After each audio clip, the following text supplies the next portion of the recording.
Yan. Ayan. Handa na po ba kayo sa pagbabago?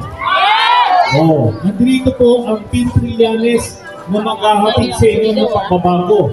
At ako po ay ilalahad ko sa inyo ang balita na ang inyong lingkod po ay tatakbo sa pagka-mayor ng Caloocan sa darating na eleksyon. Gagawin po natin ito dahil gusto natin baguhin ang pagpamahala sa ating mahal na lungsod na kung saan dapat yung pera ng Caloocan ay diretso sa mamamayan ng Caloocan. No? Yan. Alam niyo po, ang ating lungsod ay isa sa pinakamayaman na lungsod. Pero dito rin po ang may pinakamaraming mahirap sa atin. Bakit kaya gano'n? No? Kasi hindi nga napupunta sa inyo yung nararapat. Wala pong programa dito na regular para sa senior citizen. Alam niyo po ba yan? Sa iba't ibang lungsod, lahat sila meron. Dito lang sa Caloocan, wala. Babaguhin po ng Team Trillanes yan.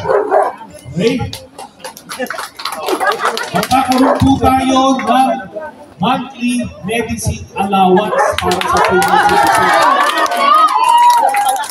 Ito po para sa lahat, hindi yung mapipilahin kayo. Tapos, 100 lang yung mga katakulan.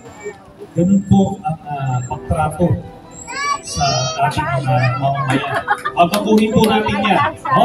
Marami pa tayong programa para sa mga estudyante, sa mga bata, sa mga manggagawa. Kasi ang gagawin natin sa Caloocan, bubukas natin ito sa negosyo at lilikha ng napakaraming trabaho para sa mga taga-Caloocan.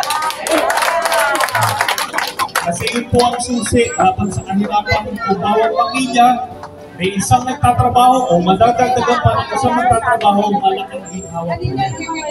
Okay?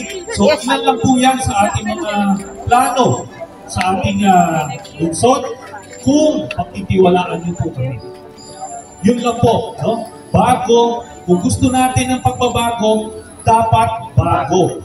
Yun po. No? Andito po ang Team Trillanes, papakilala ko pong muli sa pangunguna ni Konsehal Kay Nubla.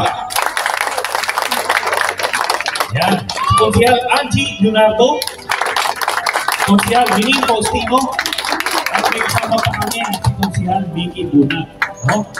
Isang team po kami, package po yan para mas mabilis ang pagkakit ng pagbabago sa ating lungsod. Okay? Pinili po natin yan sila dahil magagaling, maaayos, at hindi mga kurap. No? So yan po, no? Dito po. Ngayon, babalik po kami muli sa inyo. No? Sana hindi kayo magsawa sa amin.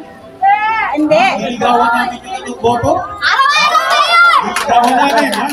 Hanggang sa makamit namin yung inyong matalisyo. Okay?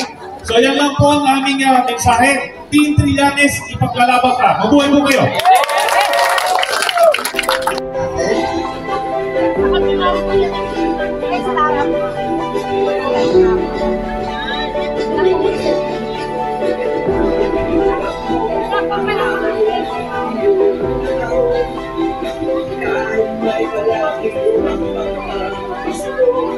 Thank you.